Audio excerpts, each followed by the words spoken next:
Так, каждый сотрудник получает зарплату на проделанную сделку, дейді.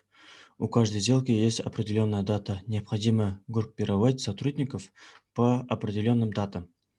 Бізде массив бар екен, array деген. Оның ішінде әрбір объект ол бір сделка. Сделканы жасаған адам бар, сделканың суммасы бар және датасы бар. Так, енді бізге осы дата бойынша группировать ету керек. Нәтижесінде бізде объект қайту керек.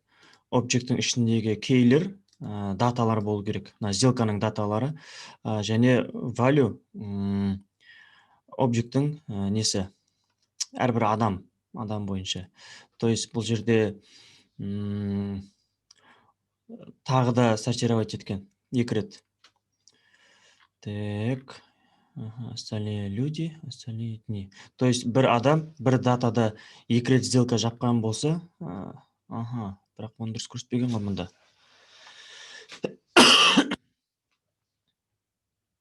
Суммировать еткен ба? Суммировать еткенге ұқсайды. 111, 888. Остальные люди.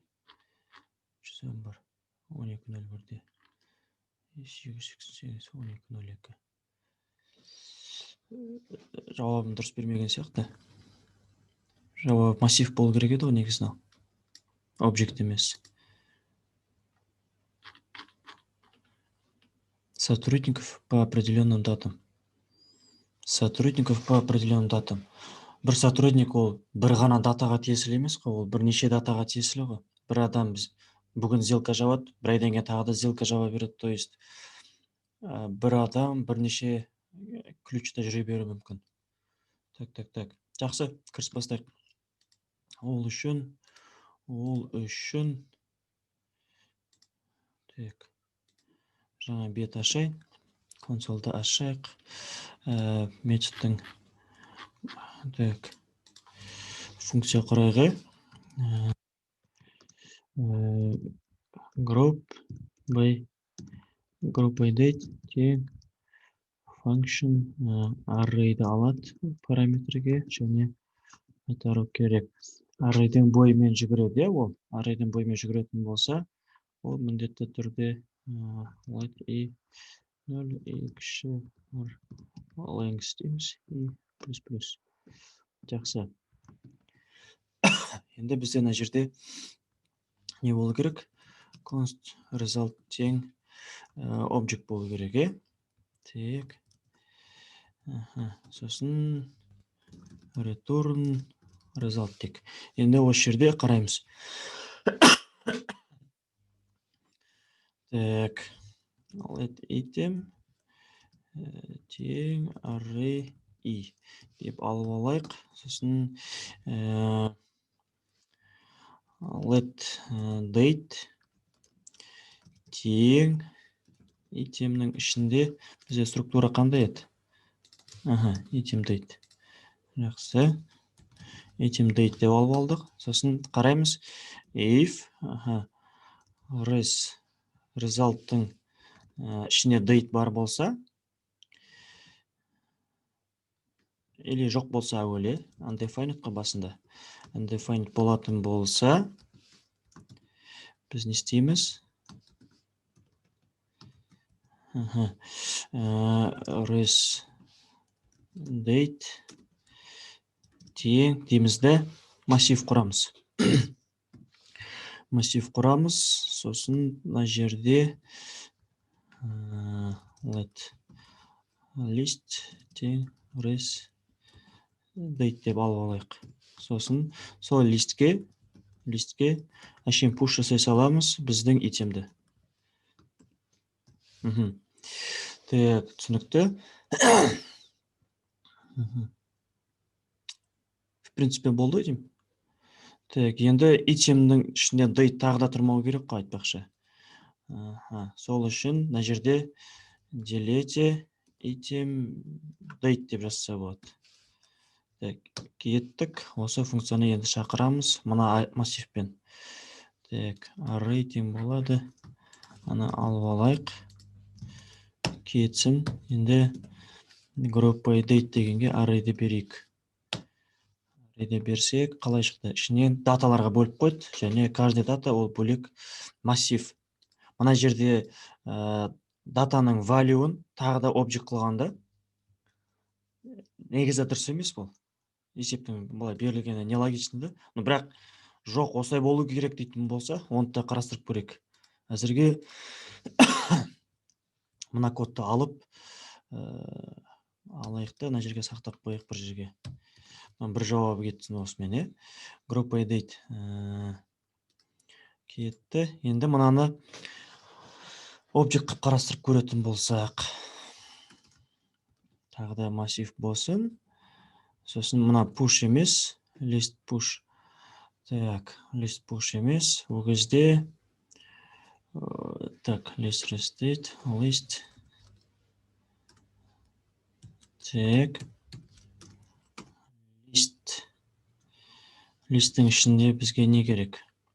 Листтің ішінде item, мына жерде ID бойынша берілген ғой. ID және salary'ді ғана берген. Қызық, мына жерде адамның аты да жазылмаған, name қалып қойған.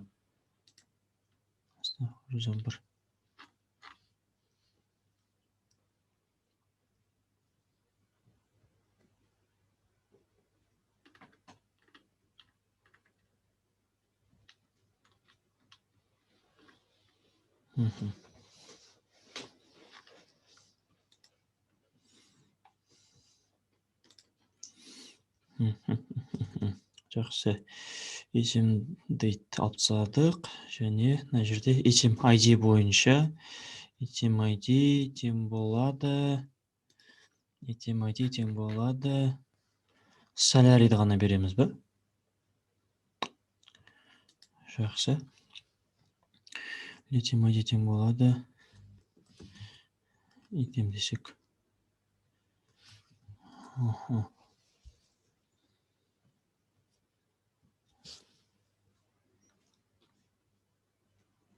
Так, неге мына жерде даже name бермеген? Солысы қызық болып тұр. Жақсы. Соны ғана берсін енше.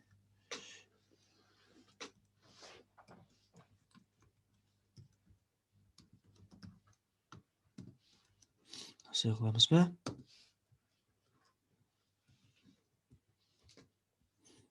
Ана сразу алғысы келмей тұр ғой.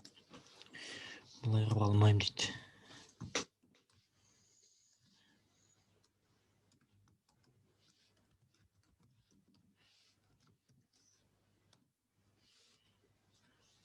Мен констты беріп қойыппын ғой қазір. Осылай қылсақ. Array қайда біздің? Array'ді берсек, енді шақырсақ. Енді қараймыз, датаның ішінде ID, ID-дің ішінде тек қана salary берілген. Мынау енді сіздің есебіңізге сай, бірақ реальный өмірден кішкене оторван болып тұрды. Бұл жерде бірнеше түсініспеушілік бар. Мысалға, ID бойынша берген. Мына ID адамның ID болмау керек еді. Өйткені мынау сделканың ID. Журналға түсіп жатқан сделканың спискісі ғой, массив. Ол адамдардың спискісі емес. Адам компанияда бір-ақ рет не жасамайды ғой. Бір-ақ рет сделка жасамайды ғой. Ол қайтен алып тағы да сделка жасай береді. То есть, получается, мынау адамдардың спискісі болуы мүмкін емес. Сделканың спискісі болуы мүмкін. Енді ID, ол сделкаға қатысты ID болғандықтан, адамның информациясы сақталу керек еді. Кім жасаған ше? В идеале мына жерде хотя бы есеп тұру керек бүйтіп.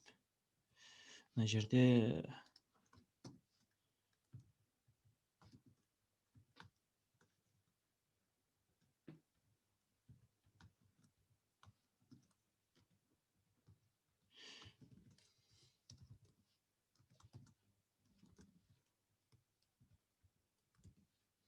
осылай қою керек еді хотя бы. Чтобы мына salary дегеннің қасында кім жасағаны көрініп тұру үшін. Group date уже бар дейді. Так.